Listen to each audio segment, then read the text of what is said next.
අයිබෝවන් Access Agri YouTube channel එකට ඔබ සාදරයෙන් පිළිගන්නවා. අද මේ අපි කතා කරන්න බලාපොරොත්තු වෙන්නේ කුරුඳු වගාවක වල් මර්ධනය කරන ආකාරය පිළිබඳව. ඉතින් මේ තියෙන්නේ කුරුඳු පැලයක්. ඉතින් මේ දැන් මේ කුරුඳු ක්ෂේත්‍රයේම තනිකරම වල් වැවිලා තියෙන්නේ. මේ තියෙන්නේ සුද්ධ කරපු ප්‍රමාණය.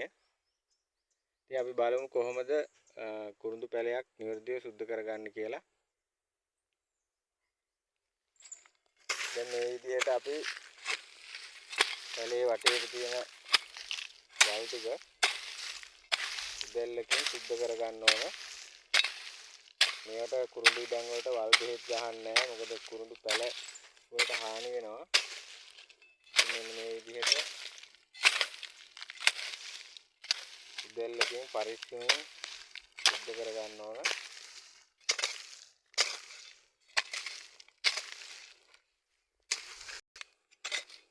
මේ වගේ පැල පාමුල තියෙන වල් තියෙන ඒවා ඔක්කොම අතෙන් උදුරලා අයින් කරන්න ඕන. ඊට පස්සේ පැල වටේට පස් දා ගන්න ඕන.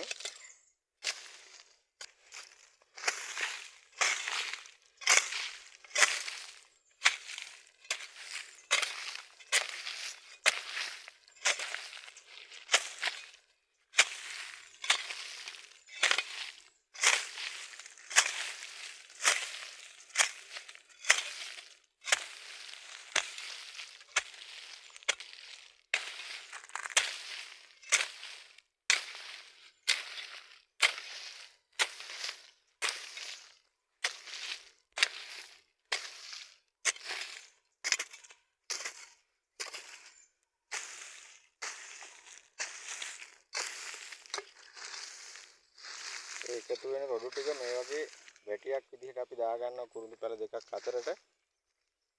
එකක් එතකොට හෝදාපාලුව වලකිනවා.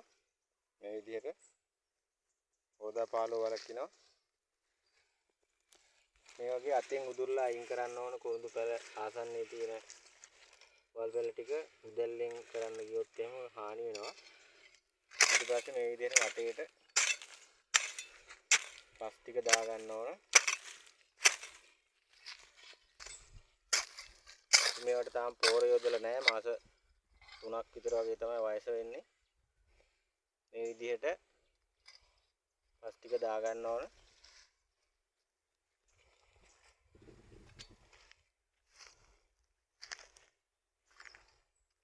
ඉතින් අපි ඉදිරියේදී තවත් වීඩියෝ එකකින් කතා කරන්න බලාපොරොත්තු වෙනවා පෝර යොදන්නේ කොහොමද? කුරුඳු වගාව නඩත්තු කරන ආකාරය පිළිබඳව. අපගේ channel එකත් එක්ක රැඳී සිටින්න. channel එක වටිනවා කියලා හිතනවා නම් subscribe කරන්න.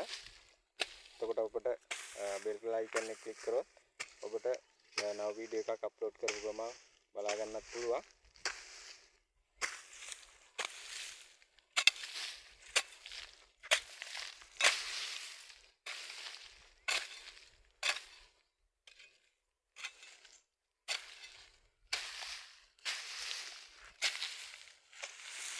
මේ වැටිය වගේ දැම්මහම මේක පෝර වෙනවා. සති 2-3ක් වගේ යනකොට මේ විදිහට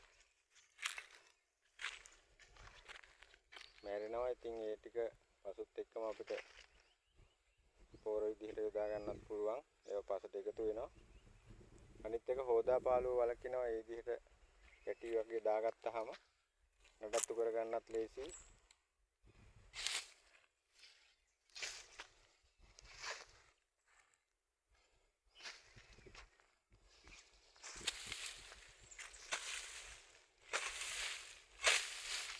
බලමු තව පැලයක් කොහොමද සිද්ධ කරගන්නේ කියලා.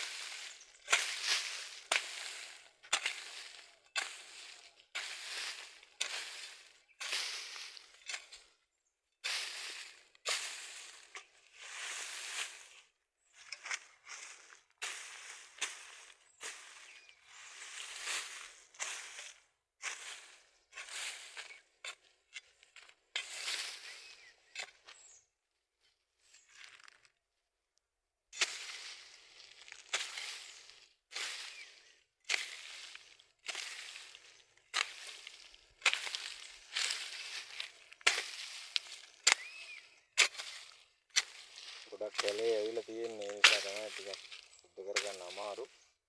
කුරුමි ඉඳන් සුද්ධ කරලා පස් දාලා පෝර දාපු තරමට තමයි වගාව අවුරුදු 3කින් වගේ ලක්ෂණ ලබා ගන්න පුළුවන්. හොඳට ඉරු එළිය වැටෙන්නත් ඕන.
ඔබගේ channel එකත් එක්ක රැඳී සිටින්න කියලා ආරාධනා කරනවා.